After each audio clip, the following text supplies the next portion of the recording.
This podcast is supported by listeners like you. We're grateful for your tax-deductible donation at newthoughtphilly.org or the link in the episode description. A practical prayer is a prayer that works. These discussions between Reverend Bill Marchioni and Carol Lawrence dive into the details of how it works and how to work it. Reverend Bill is a New Thought minister and the author of Practical Prayer for Real Results. Your new life begins with a new thought. Carol Lawrence is on a spiritual quest, finding the New Thought teaching after decades on the pulpit in 3 different traditional denominations. I've got some questions. Together, they're exploring the philosophy and activities that come together from many of the world's religions to create the practical spirituality that is New Thought.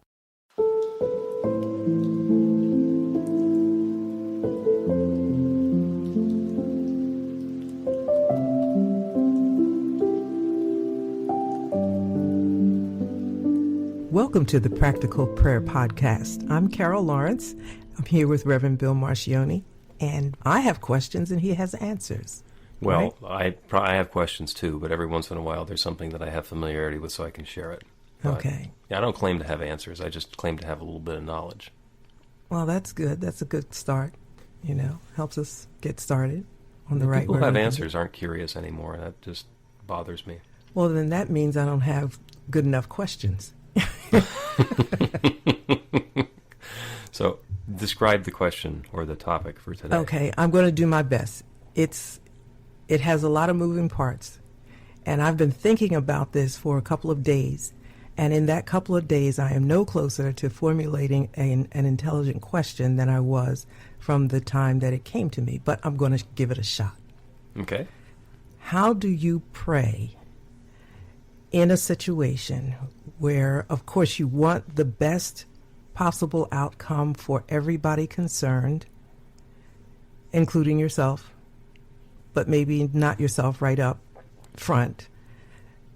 How do you know how to navigate personally in that situation? Like, what is your role in the best possible outcome when you really don't know what the best possible outcome is?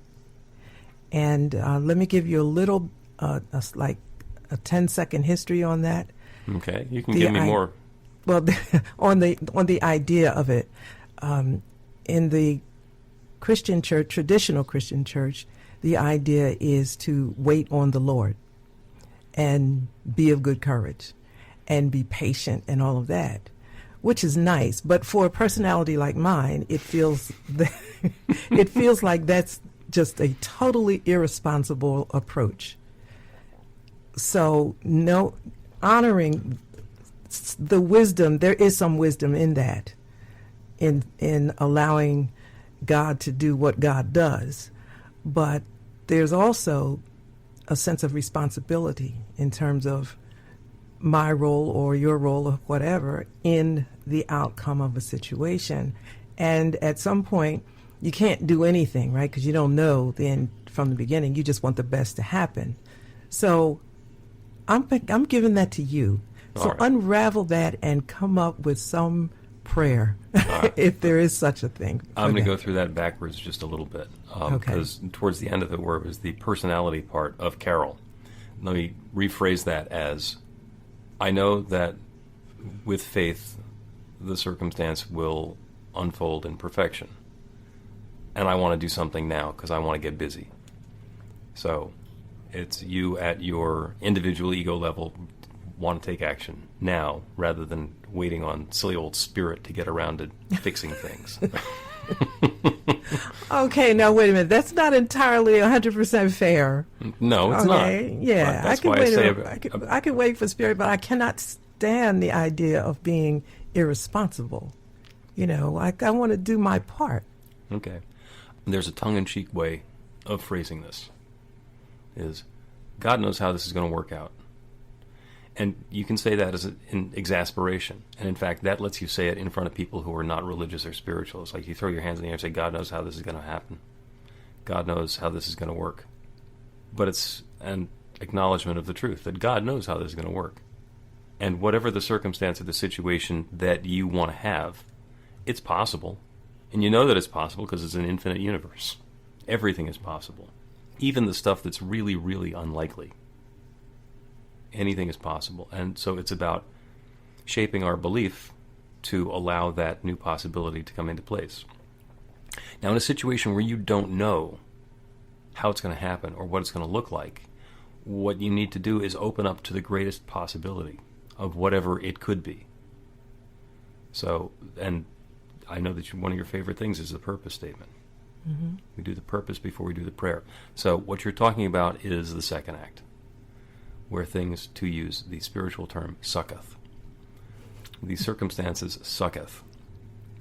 And what we know is that we want them to not. We want them to turn into something different. We want it to get better. We want to get out of the second act where the villain is going to overrun everybody and there's doom and failure and sorrow and loss. And we want to get on to the third act where we have some resolution and suddenly those dangerous forces are tamed and things come back into alignment and the people who we happily met in the first act, we get closer to their living happily ever after.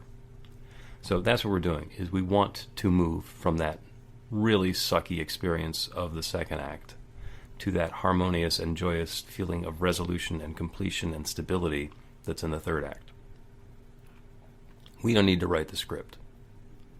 And that's the part that's challenging, because sometimes we want to write the script and say, this character is going to say that, and then the bad guy is going to, for some reason, just disappear, or his car is going to go off the road, or whatever it is. And we want to write the script. We want to be able to tell the story in the specifics so that it happens the way that we want it to on our timeline.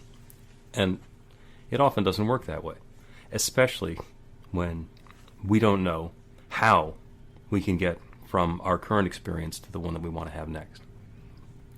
That takes us to the purpose statement. Once this new experience has unfolded, how do I want to feel?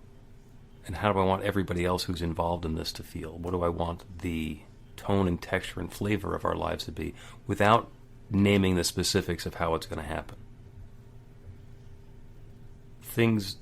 Our minds will tell us that things will not magically drop out of the sky to solve our problems.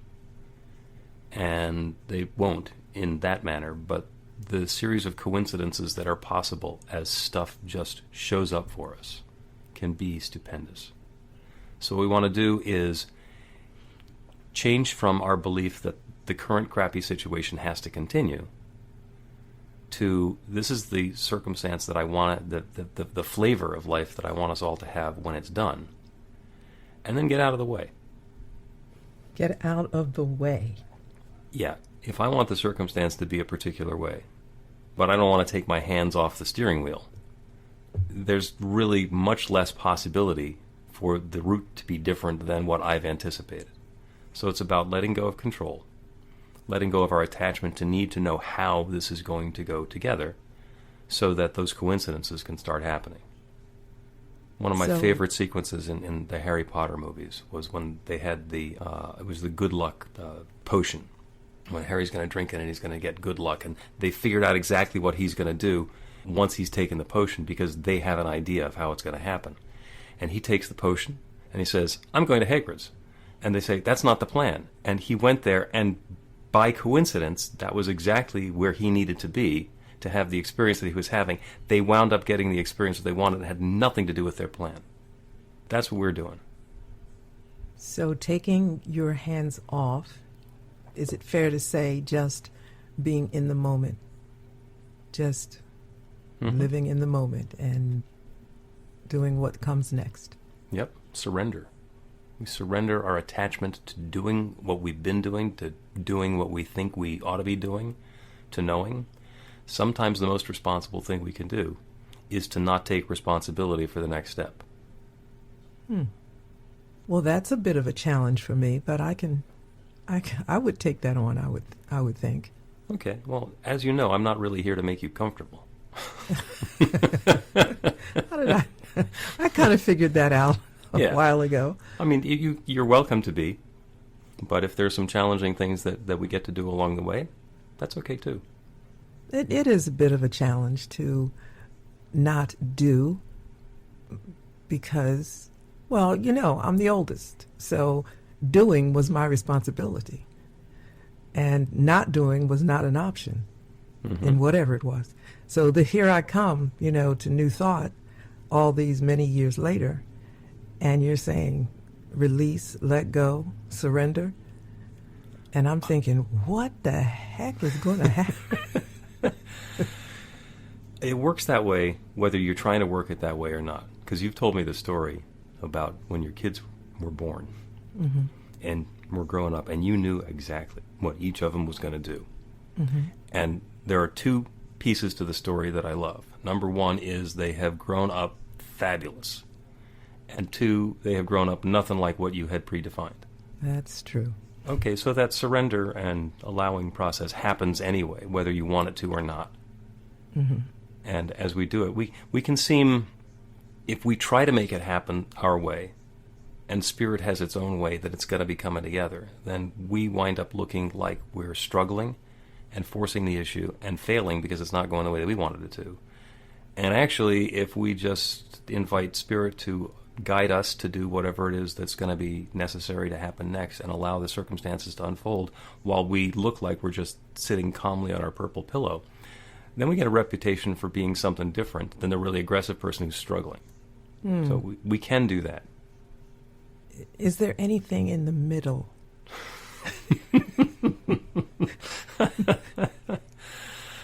You don't have to do any of this. You don't have to do any of it. We are all free to continue doing things the way that we've been doing them, and that's okay. If I have a long-standing belief that I'm going to be the active type A personality pushing things to get done, and I believe that that's working for me, and I believe that that's the way for me to proceed, then I can, and I get to continue having whatever experiences I've been having. A lot of times that's really successful. There are a lot of type A personalities who get a lot of stuff done. And sometimes they feel like they're struggling, and they're putting way too much effort into the process, and they're fighting the circumstances and the situations and the people and the activities and the government and whoever. It is possible to accomplish exactly the same results with, and here's a great word, effortless. Now, it's not that there isn't work. It's just that it doesn't feel like it's an effort. It's not a struggle. And the infinite creative law that creates everything is perfectly willing to say yes to either of those states, either of those belief systems. So there's, you're the oldest. You got some skills at doing this controlling thing. You're not going to lose those skills. You're not going to lose that perspective. And every once in a while, if something seems like it's a struggle or it feels like it's too big to you, try plan B. Okay. Yeah. I mean, I've had some experiences where I've tried the other approach, the effortless approach. At first, in the beginning, it was a lot of effort to let go of the to control. let go. It was because I'm responsible for whatever, and there's never a period at the end of that sentence. Like you are responsible, and then it's like whatever. So I'm accustomed to that, but I also do like the effortless approach as well because it's easier. It feels more comfortable and it feels more peaceful. Yep. Let's take a quick break and come back and talk about effortlessness. Okay. You can put practical prayer to work in your life, and Reverend Bill Marcioni can help. He is offering an online class that teaches you to create your own practical prayer in 5 weekly 1-hour sessions. The final hour brings your practical prayer together, anchored in live original music by a notable New Thought musician. Practical prayer is based on the most effective prayers found in religions and spiritual practices all over the world. Use it to deepen ever more fully into the truth of your spiritual nature. It's the core of a transformational spiritual practice that's simple, even if it's not always easy. Reverend Bill is also available for private spiritual counseling prayer sessions. Together, you'll lean into the challenges you've experienced in life and explore the transformation that's possible through practical prayer. You'll uncover old, hidden beliefs and uproot them to make way for the life of your dreams. Everything you need to know is on the website at b-v-light.com. That's b-v-light.com.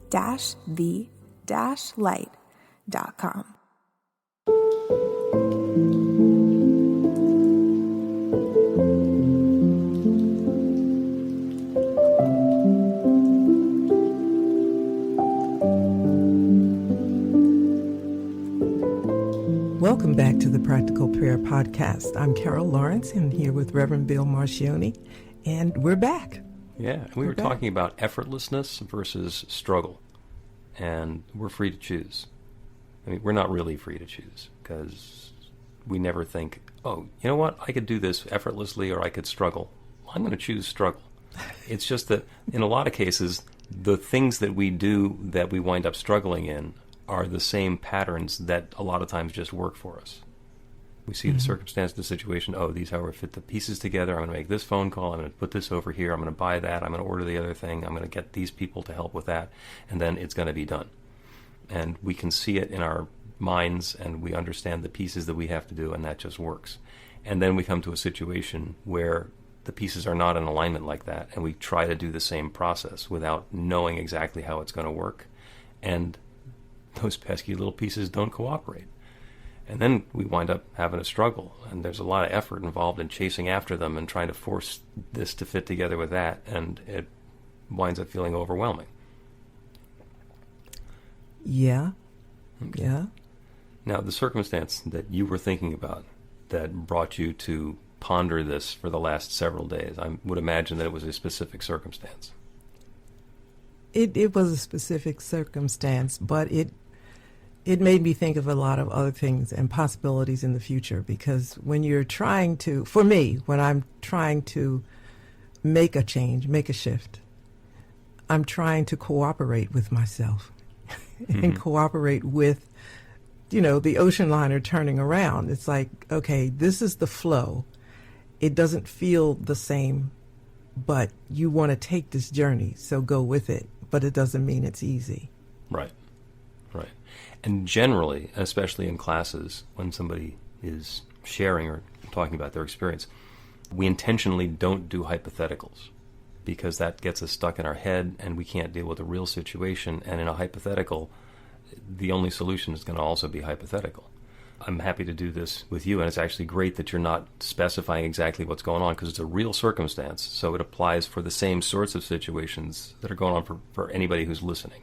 Mm-hmm. So in this case, I think that it's wonderful, because it's something that seems bigger than you want it, than is manageable right now, with too many moving pieces and too many personalities and too many different agendas. And that is a perfect situation for doing practical prayer. Well, I'm glad you said that. So you're going to show me how that works, right? Yeah.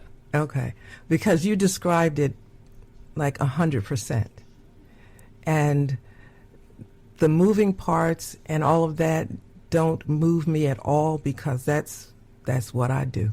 Mm-hmm. However, I want to do better. And I know it's like not better, like I'm not saying I'm not good, better, but there are certain things that I want in this transition to New Thought.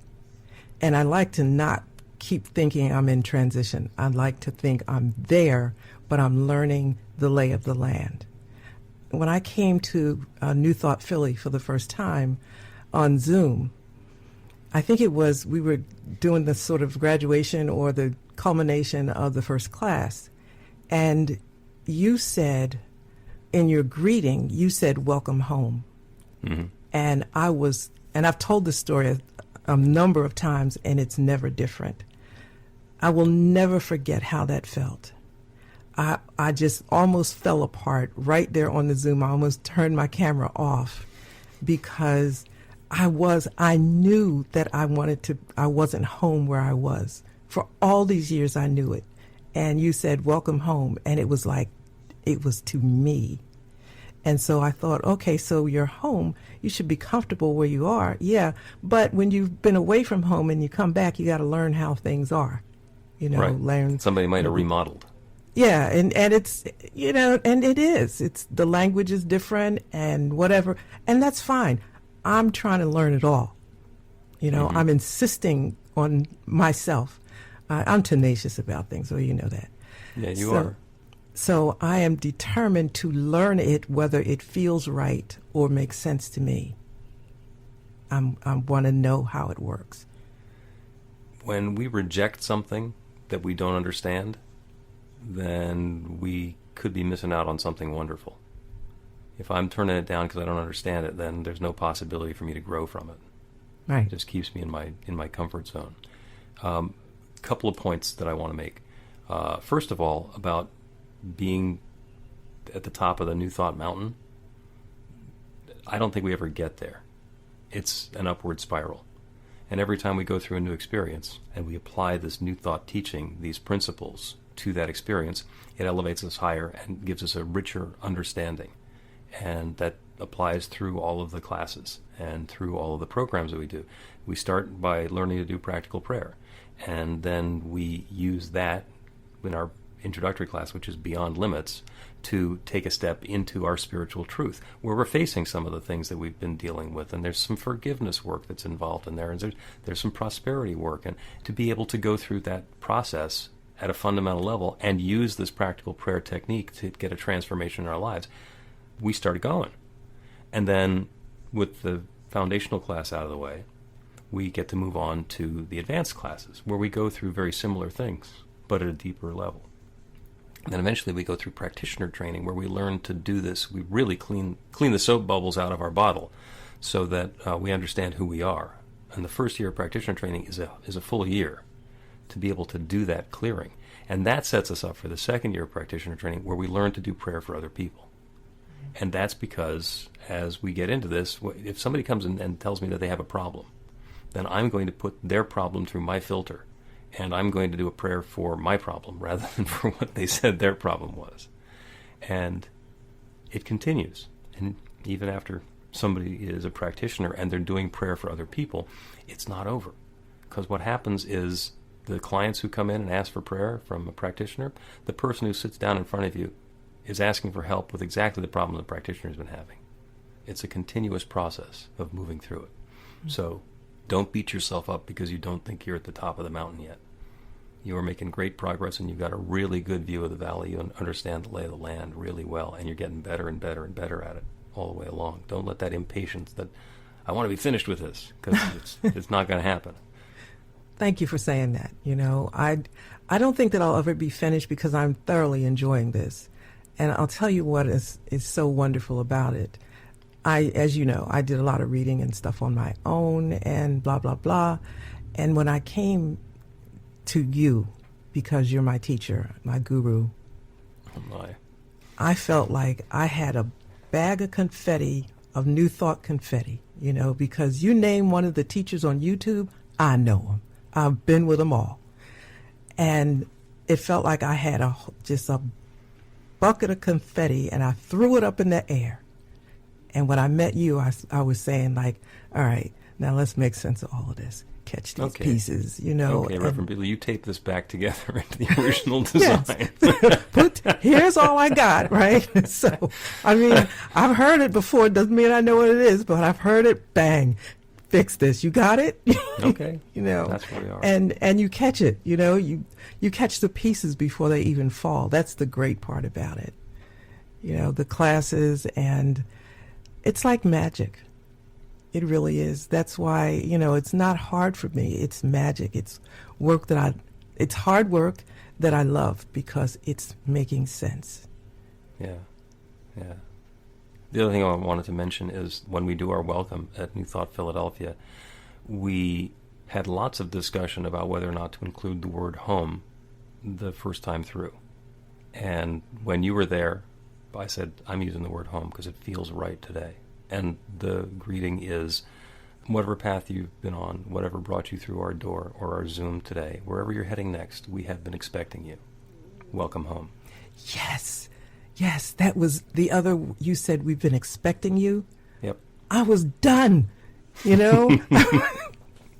I couldn't even remember whether I was supposed to say something that Sunday. I kept thinking, I hope I don't have to say anything, because I don't know if I can pull myself together to do to do this. So whether you ever say that again, please know that you were supposed to say that to Carol that day, because she needed to know.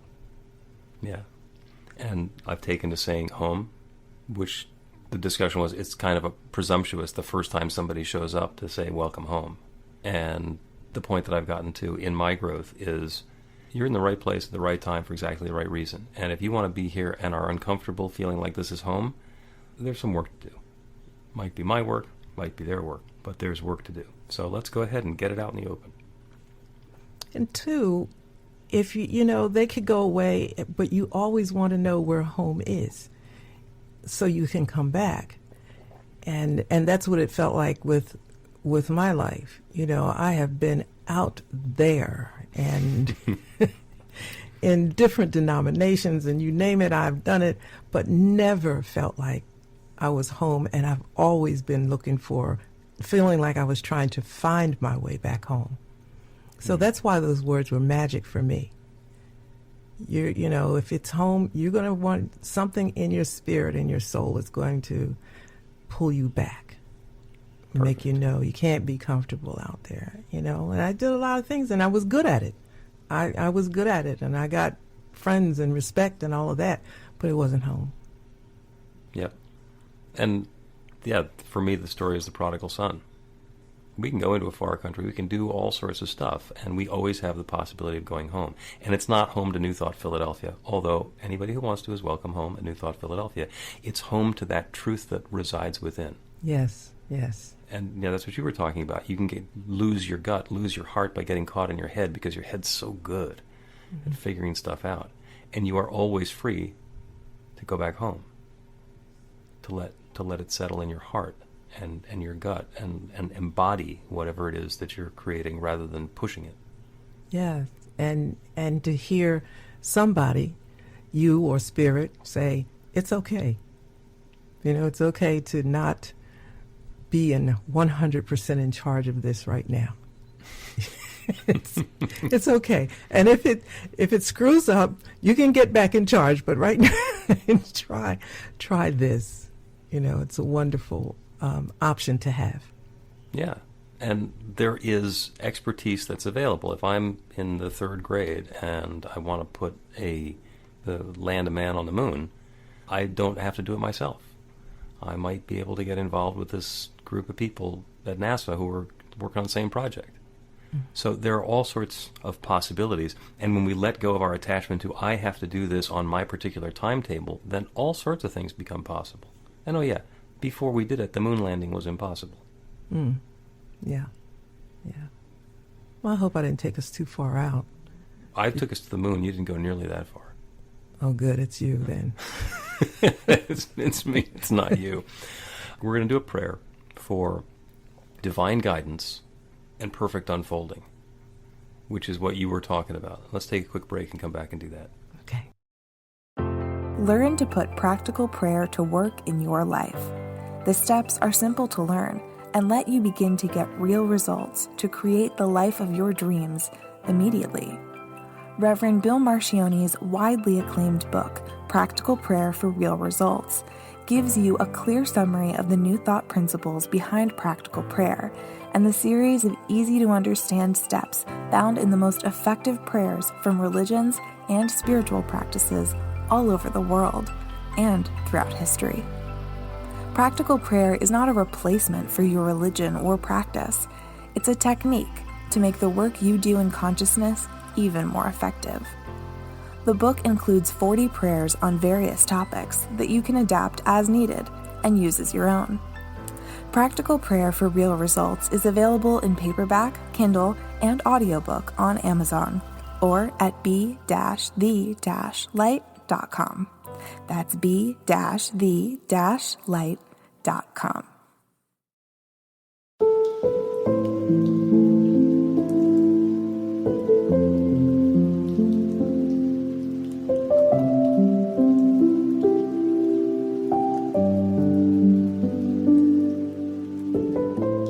Welcome back to the Practical Prayer Podcast. I'm Carol Lawrence, here with Reverend Bill Marcioni, and the conversation has been amazing.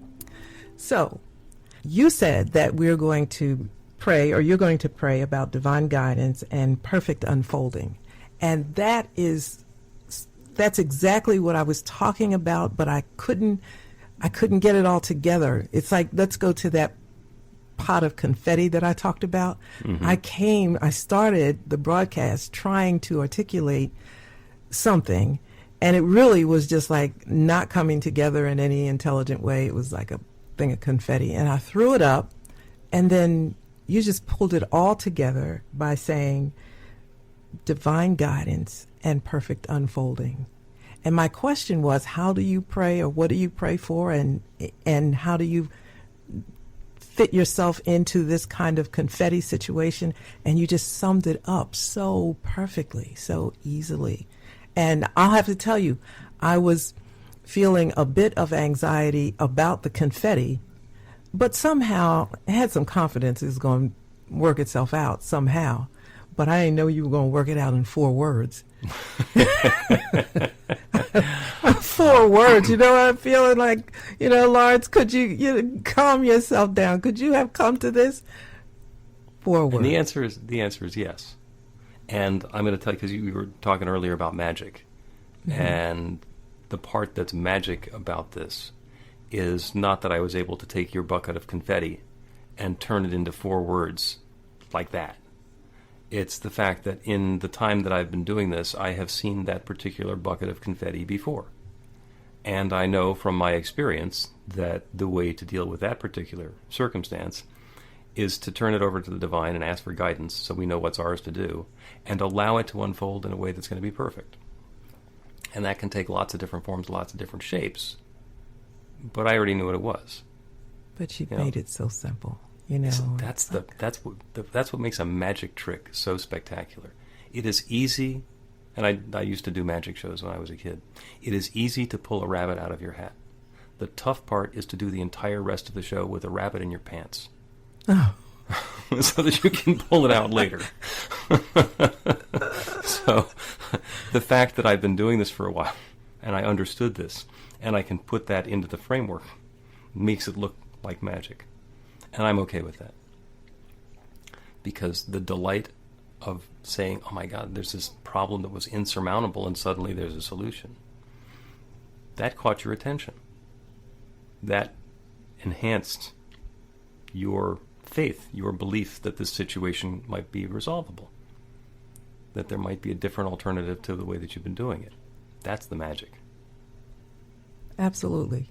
And we are told there's no such thing as magic. You can't believe in magic, but it is.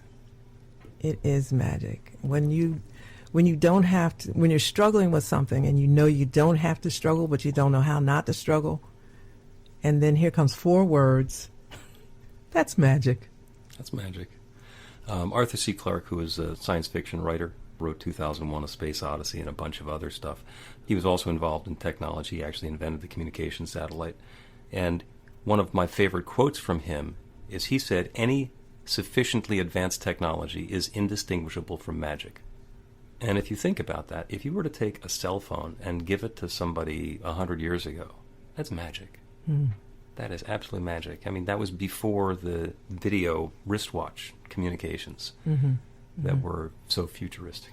The things that are possible now that were impossible before, if we just gave them to people back then, would have looked like magic. Practical prayer is a technology. It is a technique that we can use to change our belief.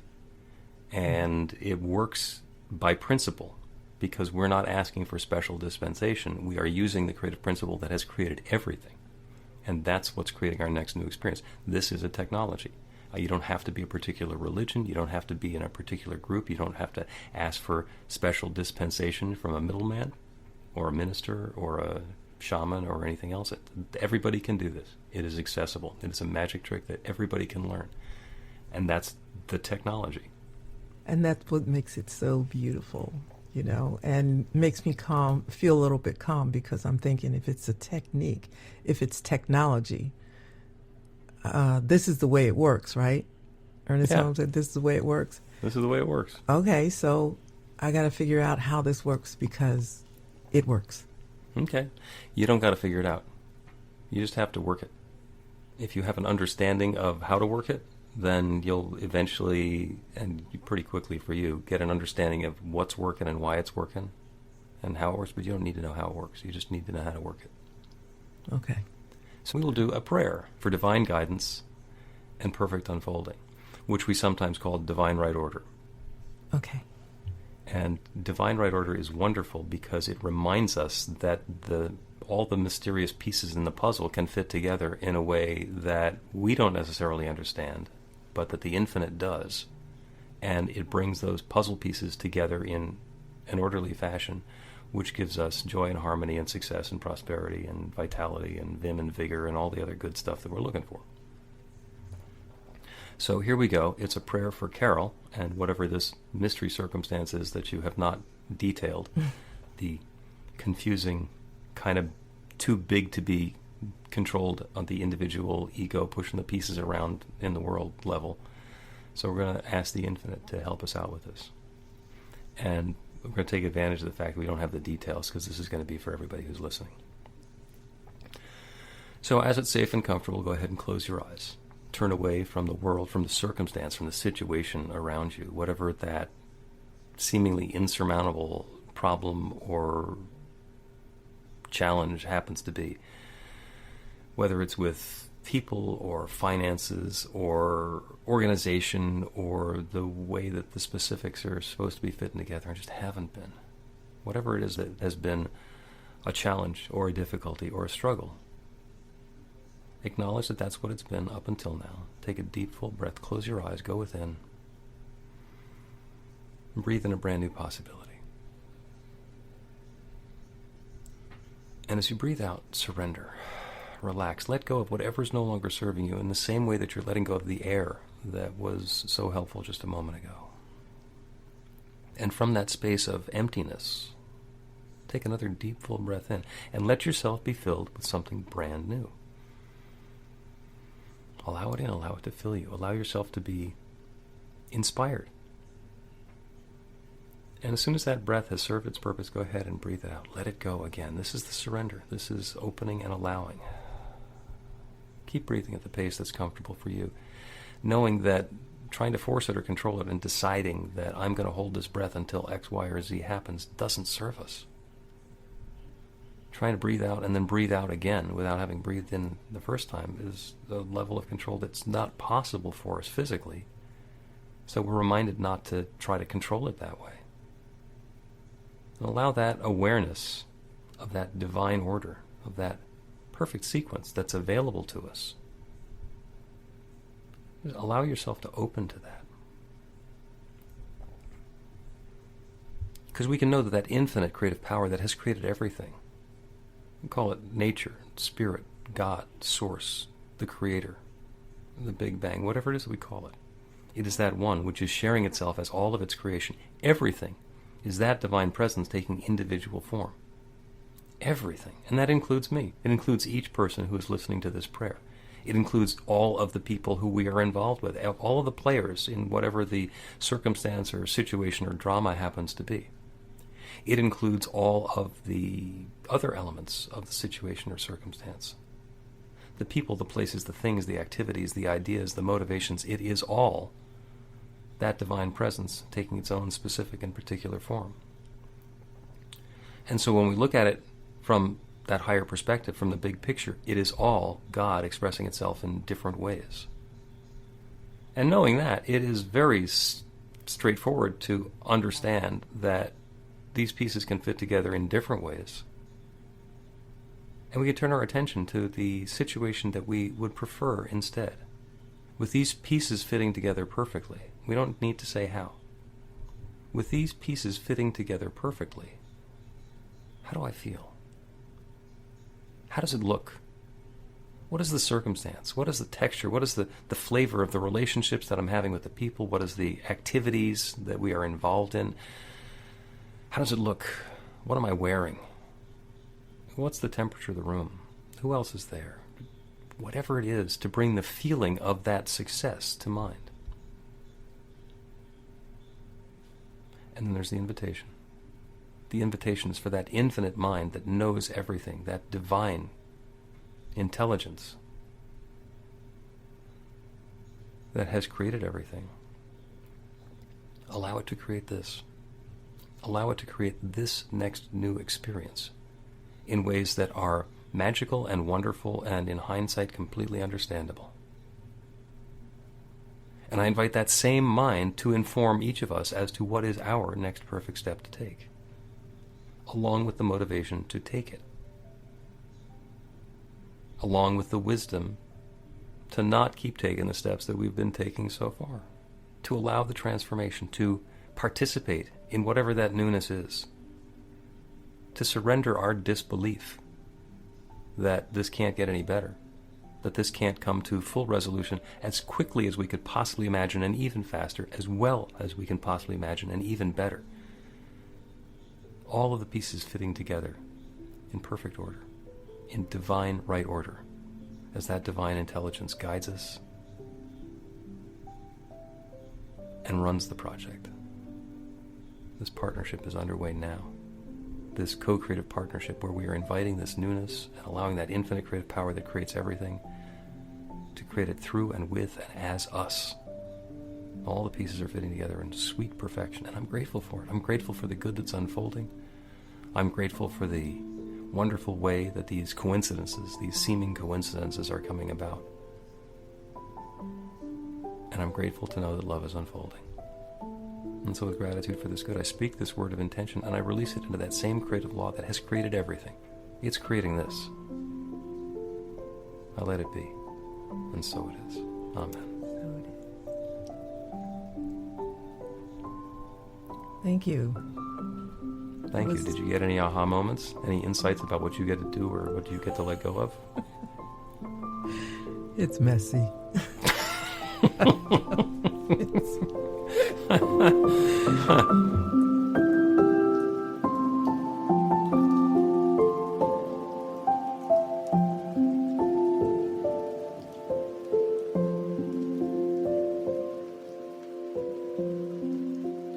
The Practical Prayer Podcast with Reverend Bill Marcioni and Carol Lawrence is a production of BeTheLight.com. be-the-light.com, where you can find more information about practical prayer for real results. Our theme is by Music of Wisdom.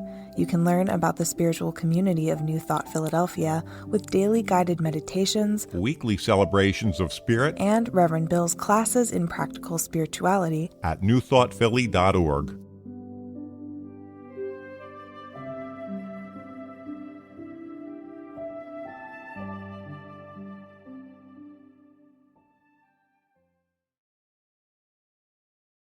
This podcast is supported by listeners like you. We're grateful for your tax-deductible donation at newthoughtphilly.org or the link in the episode description.